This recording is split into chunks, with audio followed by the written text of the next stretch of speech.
Hi. Welcome to our second episode, which if you watch the first episode and you have a good keen sense of you'll notice we're filming right after we filmed the first episode, hence we didn't get changed. You know, we're not professionals at this. No, we're not. We still don't have a name for the podcast. I've been told I shouldn't cross my arms. So, but we'll come up with something. Have you had any ideas on what we can call it? No, I haven't. I've just had an idea about how to get an idea. Which is what? I told you. We jump on the back of the name of a popular song or a popular movie, and we make like some pun based on it. Okay. That makes sense. No ideas yet. I thought maybe Launchpad. We're creating things. Going to be launching them. Yeah. Bit dull. Bit pedestrian. Really, yeah. Well, we'll figure it out anyway. It doesn't matter. Yeah.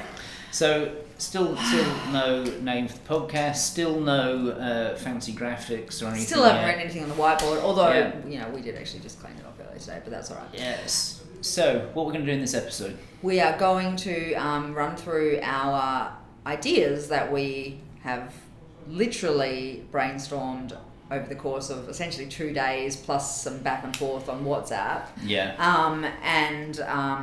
And discuss, pros and cons, like around different ideas. Discuss, and I guess with an eye to coming to a helping ourselves to come to a sort of definitive top 3 or whatever, to actually to move forward with. Try and develop it.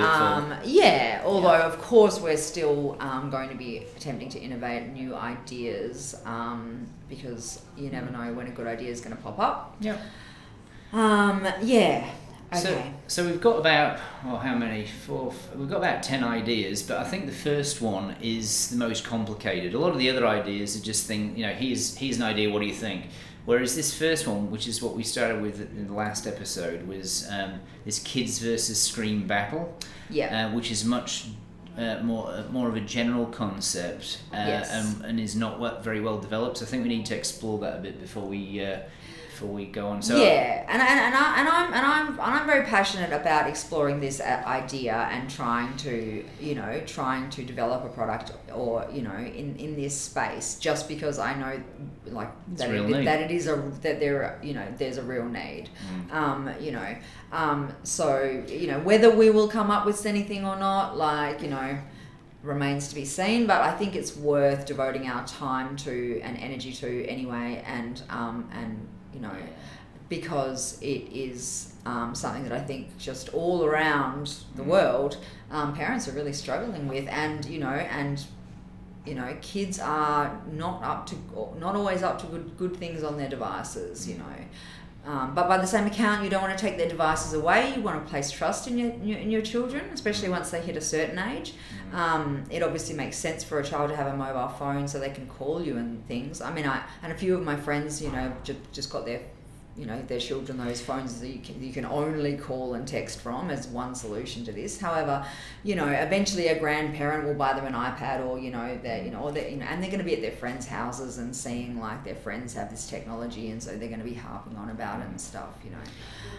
So I've got a 7-year-old and a 9-year-old, and I have this. My 2 kids are quite different. So my 7-year-old is, for want of a better word, he's a traditional geek. He loves computers. He loves maths at school. So he's really into it. So he is just absolutely addicted to Minecraft and Nintendo Switch, Mario Kart and Star Wars and all these kind of, and Sonic the Hedgehog, these kind of games. And he will just play for hours and hours and hours. So it's the school holidays at the moment. He will play for 8 hours a day, if I let him. I break it up, but realistically, he's still on there 4 hours, 5 hours a day on the school holidays when we don't have an activity to go out.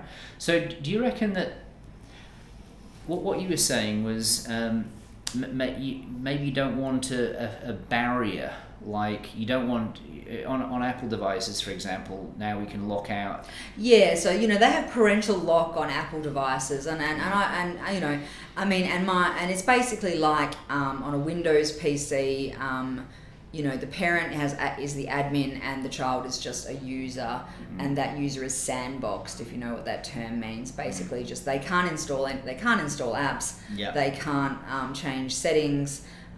They can just use whatever's already on there. So they have to go to their parents every time they want a new app installed, so that our parents can individually vet the apps, which is not a terrible idea. And especially when your children are very young, I think it's a good idea. Hopefully when your children are very young, they don't have devices, but however, they reach an age where you need to be able to establish trust with them, and trust is a two-way street, which means that you have to give them some trust. You have to give them some leeway so that they can show that they're trustworthy. And because if you don't, they're just going to resent you, and they're going to find a way around it. And we all know you can jailbreak Apple devices, you can root Android devices, you can just go and buy a burner phone device, and you get and around it. And that your parents don't even know about, stash it under your bed or whatever, your parent, so and that's creating a whole heap of different problems than the actual device itself. So my 9-year-old daughter, she's totally different kettle of fish. She loves the outdoors and outdoor sports, so she's not addicted to devices and screens as much. Still likes to watch plenty of YouTube, etc. But so do I, by the way.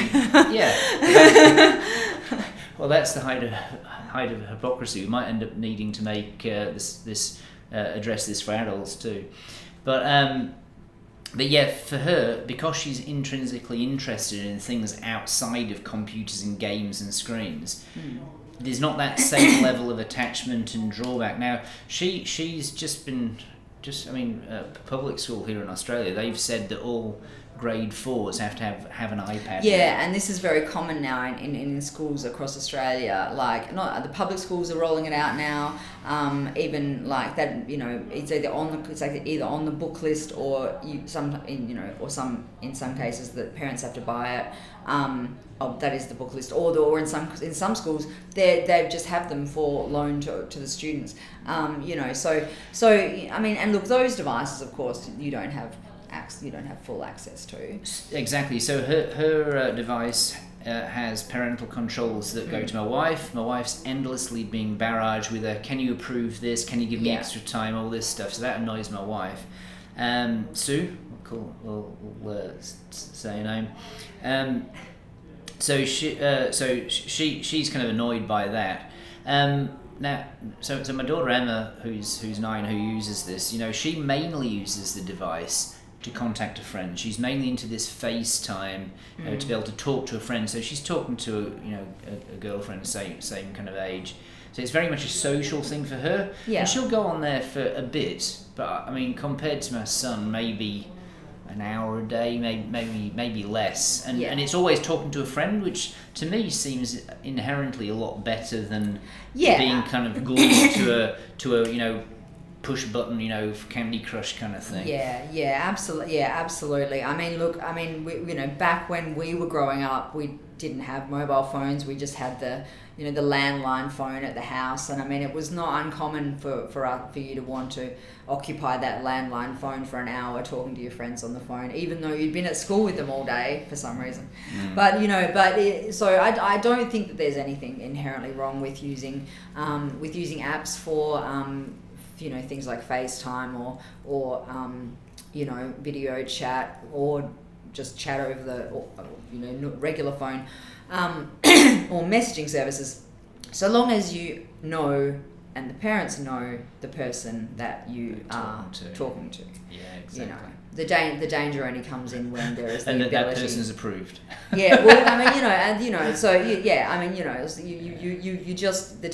danger in that chat space falls into, where something like Facebook, where you can get Facebook requests from people who will pretend to be young girls, and it turns out that they're not. And this is not. I'm not singling out Facebook. Facebook probably has less of it, and certainly has more policing of it than many apps. There's also the video games. The only issues that I've heard of are like Roblox and these kind of things, where other players are contacting this kind of communications. That is becoming probably the biggest breeding ground, I think, for problematic you know, contact of children, is these video games that have chat built into them. I mean, in general, like I said, I'm not a parent, but I've seen Roblox. I wouldn't want my kids playing Roblox. Yeah. So it's the thing about this idea is it's very, very broad. I mean, I can see this, you know, kids versus screen battle, what we're calling it. I mean, that's a whole business unto itself, and it could comprise many things that are all kind of like layered approaches to this.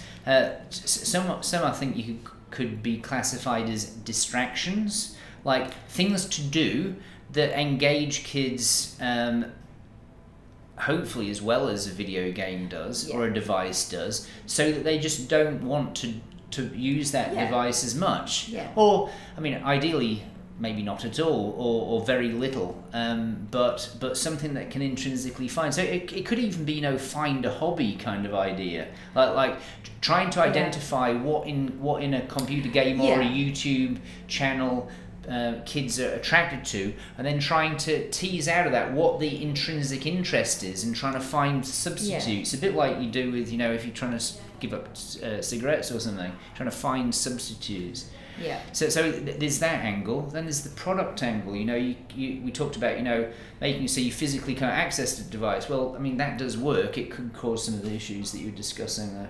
Yeah, I mean, but I think that, I think that, look, I think that parents setting, you know, screen time requirements for their kids where they're not allowed on their devices except for between certain periods, you know, like most parents I know are employing that technique, and because their kids trust them and they are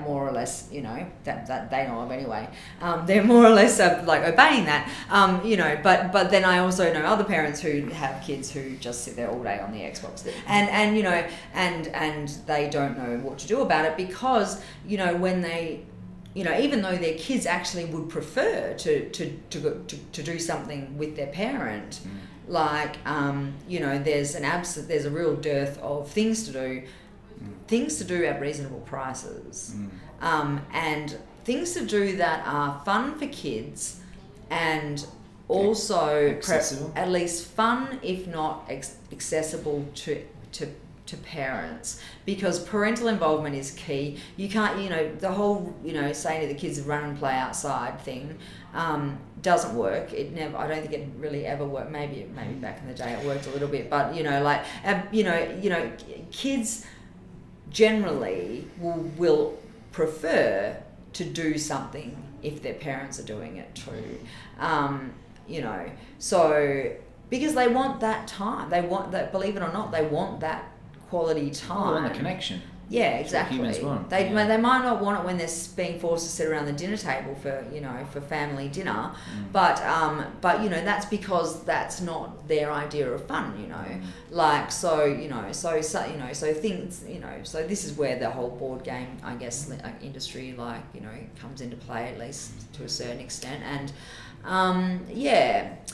yeah, so and the other, I think there's also the potential for kind of training, kind of let's call it educational. Education is like it's like maybe a short course for parents on the best available research on what the real harm is. What the risks are, what the most likely what the most realistic strategies are to be able to overcome some of these issues. I mean, I don't know anything about it, but I'm sure that there is research out there. It's not easily accessible, except for maybe, you know, the odd obscure forum on Reddit or something. Yeah, there might be some academic papers. I'm not sure, but you know, okay, you can type it into ChatGPT, you can type it into Google. Maybe there's a need for, you know, a set of 3 educational videos, an hour each or something, on, you know, to get parents up to speed really quick without having to go into that deep dive that can take so much time. Yeah, certainly I think maintaining a database of potentially dangerous apps that have chat features built into them with no monitoring would be a good start, but also and then additionally, obviously, how to, you know, like, get your kids, the hobby thing, you know, is I mean, you know, hobbies have obviously been around forever, you know, and some kids take to them naturally, you know, and some kids, you know, don't. And I firmly believe that, like, you know, children, in the same way that children should be introduced to the idea of playing sport so that they can at least decide whether or not they enjoy it and they want to do it. They have to physically I do believe it. that children should be introduced to art in all of its forms so that they can decide whether they like it and whether they want to do it, you know. And I think, you know, unfortunately that doesn't happen a lot of the time.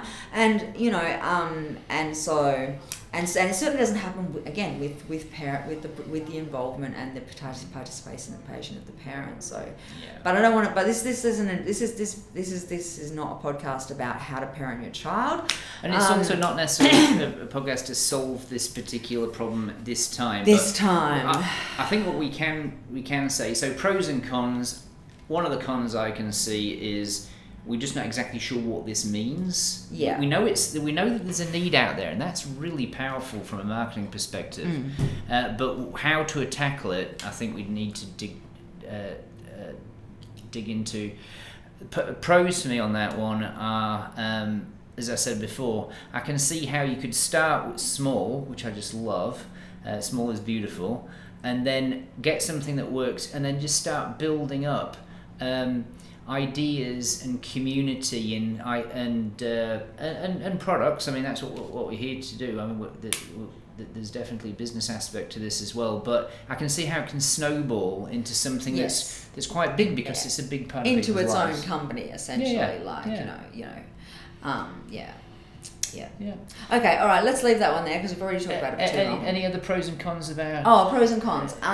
Well, I think perhaps one of the pros for us working in this space is that we don't come from a background of psychology, either of us. I mean, you know, but you are a parent, and I certainly know lots of parents. I'm not sure that psychologists are in the best place to necessarily comment on any of this stuff. But exactly. I can see that, you know, that you might face some criticism from that. So you see that as a con? Only a con in the sense that I think that there might be some sort of, especially if you try to make educational videos. I think that there might be some. But you know, we're not trying to create information. We'd be, you know, your research skills. You'd be distilling information to get people. Yeah. So I mean, that's important. And we can always consult with someone who, I guess, maybe. Okay, so we'll go through some of the other ideas we've got. These are much simpler, so we'll be able to move through them a bit more quickly. But yeah, we'll so the kids versus screen battle is one that you came up with. Yeah. So one that I've come up with is the idea of an aerodynamic beach shade. So in Australia, in the last 2 or 3 years, there's this company called Cool Cabanas came up with what's really like a stabilized beach umbrella. And it's pretty it's good. It's more like a marquee, I would say. It's like a mini small marquee, yeah. And it's pretty good. But when I was at the kids' swimming lessons down the beach, this last couple of weeks over summer break, those even they can't stand up to wind much at all.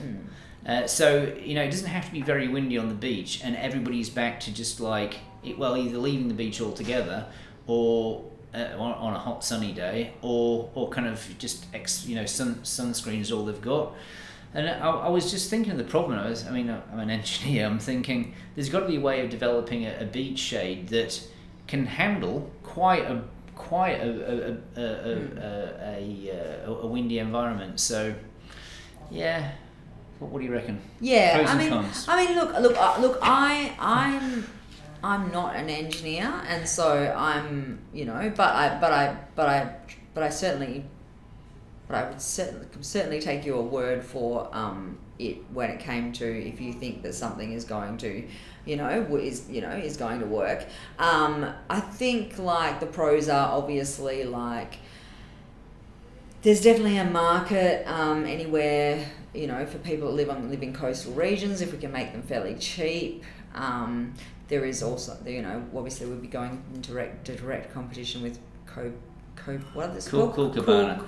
Cool Cabana. See, you're taking the name of a song and then you make a pun on it. All right.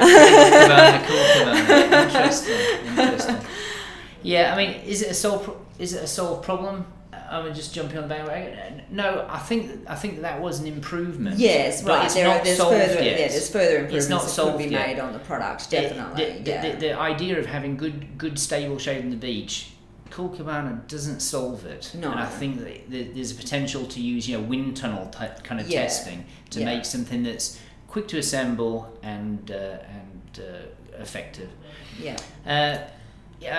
Pros and cons. I think one of the cons is that only a certain number of people live as close to the beach as we do. Yes, absolutely. Or who regularly go to the beach regularly enough to be willing to, like, you know, to bother to buy one. You probably only have to be 20 k's away from the beach. And I mean, here in Perth, we have so much beach. We have so much coast. You know, I mean, although a lot of people don't live near it, like, you know, that there is a lot of people who live near the coast or close to the coast. But that's obviously not the case everywhere.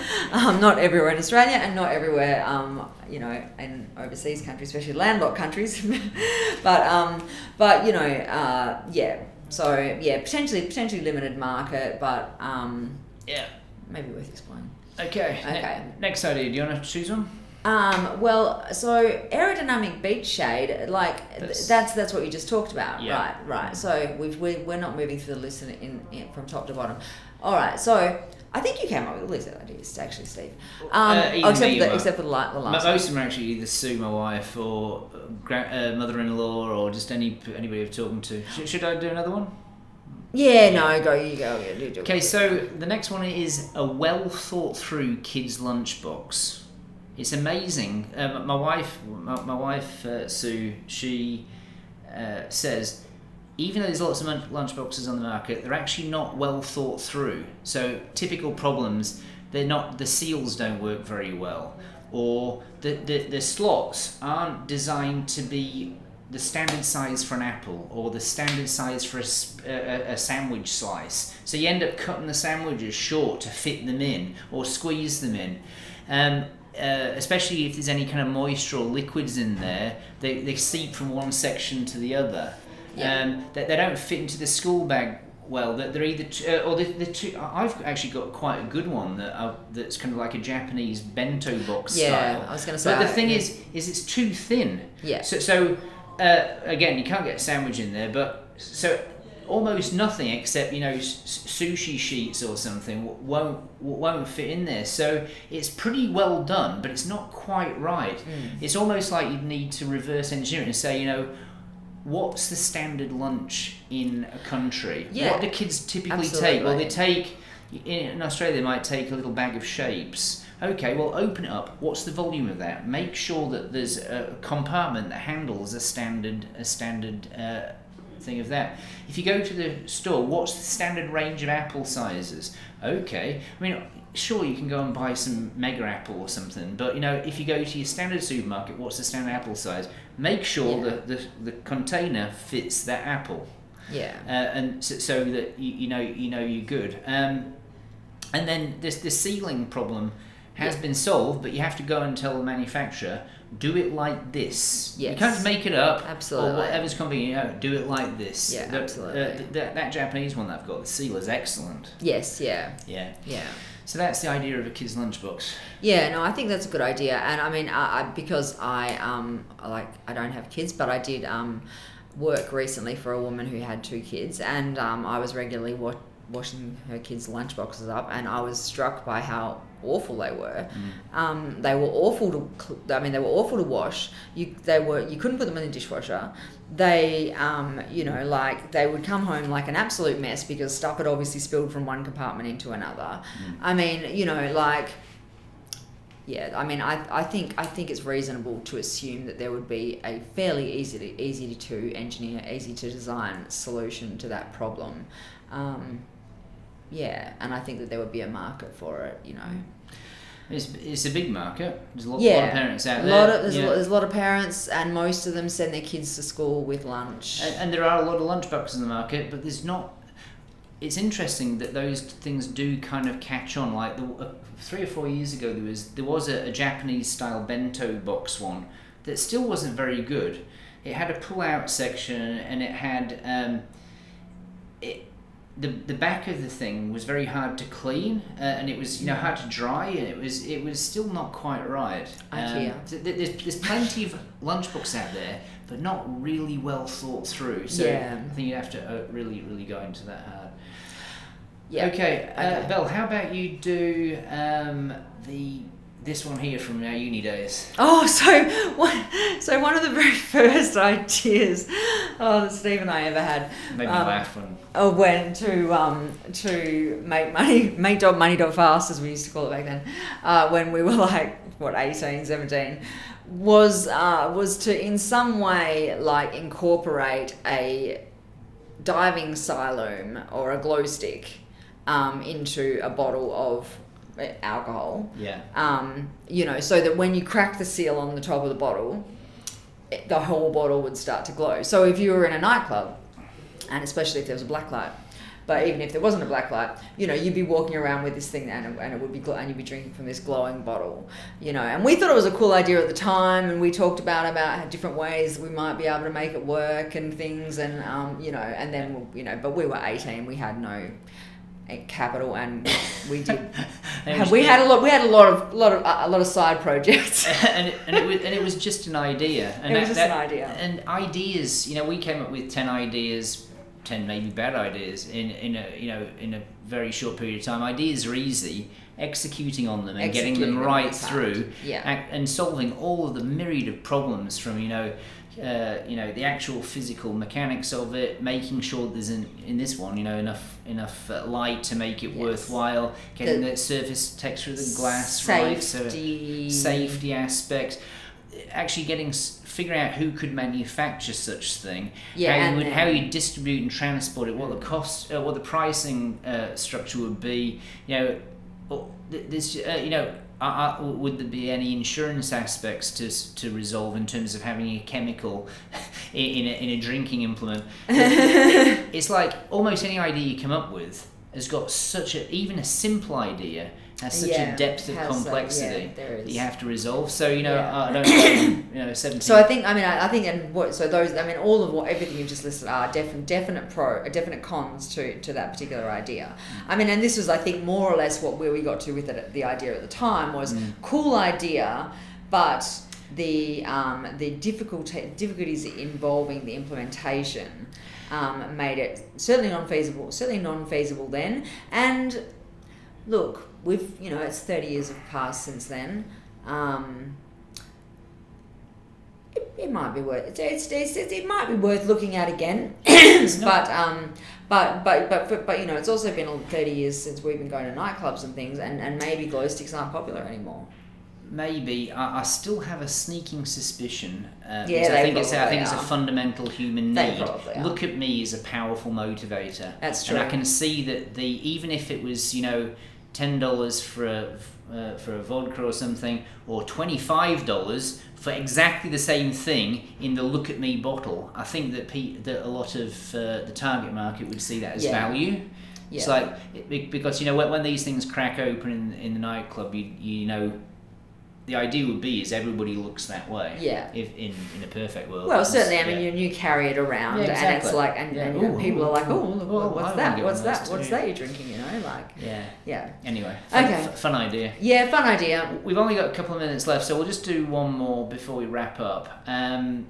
What do you reckon we should do next? Why don't we do the home EEG? Okay, home EEG. This might take more than a couple of minutes to talk about. Yeah, but give or take. Do you want me to do it? You start. So the idea is there's quite a few apps that monitor your sleep, typically with some kind of wristwatch, or you can use your Apple Watch, Fitbit, Fitbit kind of things. That essentially they primarily measure your movement while you're sleeping, or the amount of volume and noise in the room. The more complex ones might do a little bit extra, but they measure your heart rate and things. Heart rate. The gold standard in sleep measurement, if you have real sleep problems, is what's called an EEG, which is where they typically take you into kind of laboratory. Electroencephalogram. Okay. Yeah. I can't pronounce that.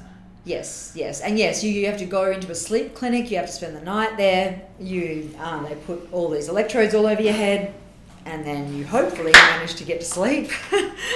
And they monitor you for the duration of the period that you're asleep. And then at a certain point, they wake you up, or it's not usually. I don't think they usually have to wake you up. I think people usually don't get a good night's sleep there. They wake up, and then a couple of days later they'll call you in for the results. And the results essentially are looking at patterns of brain movement during the time when you're asleep. So we know. So we have a fairly good understanding now of which different parts of the brain are involved and with what different processes. Certainly bodily processes, but also mental processes. And you can look at an EEG and tell whether someone's in REM sleep versus normal sleep. And you can also see, you can also obviously see, like, where, if they're sleeping very lightly, or if they're not sleeping, you can see what's, which areas of their brain are overactive, which has potential, obviously, medically, but for medical treatment, or for that matter, for non-medical treatment. Yeah, or just awareness of really where you're at. Yeah, so the idea is that, if you don't want to have to go in to pay a fortune, and it does cost quite a bit of money, to go into one of these sleep clinics and have it done. But you hopefully get a richer view as to what your sleep patterns are than just did your wrist move in the middle of the night. It's like it's actually looking at what your brain. Exactly, like an EEG is old technology. Like, the physics behind it is not particularly complicated.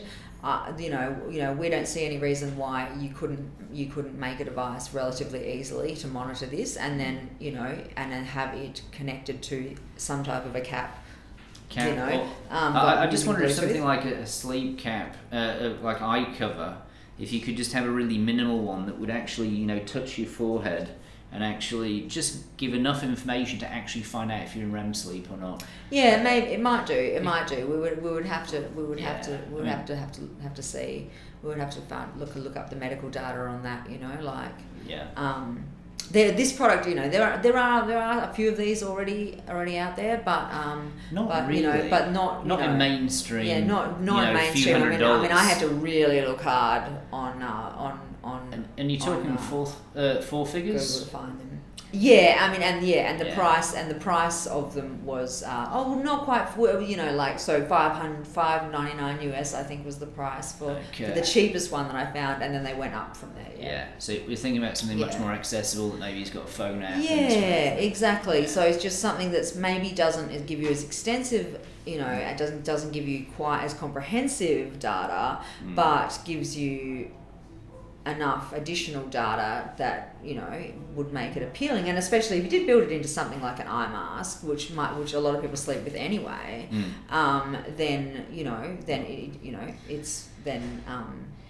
there's a trade-off, isn't there? I mean, watch is kind of easy because you're wearing it anyway, so no change. Yeah. The other full head wiring. Yeah, system. the head wiring, and they have a chin strap and stuff. It does not look comfortable to sleep in. That might be too much. Yeah. You might wear it once and it's a novelty. Something like an eye mask, there might be a trade-off point where it actually, even if you're not using it, it's beneficial because it's blocking out the light. Yeah. Okay, so we've gone through, I think, 5 product ideas there. In the next episode, we'll continue. We've got a few more of these harebrained ideas. So we'll go through those. We may have more by. We may have more by then, and then we're going to start ranking them and assessing them and kind of coming up with a prioritized list. so that within one or two, probably a couple more episodes, we'll get to the point where we've chosen one, which we're going to try and start. Which we're going to try and start developing in a bit more of a deeper way. Develop a campaign for anyway. Yeah. Cool. Yeah. Okay. Okay. So yep. Until Nothing next time. else. Yep. Okay. Until next time. Okay. We'll see you soon.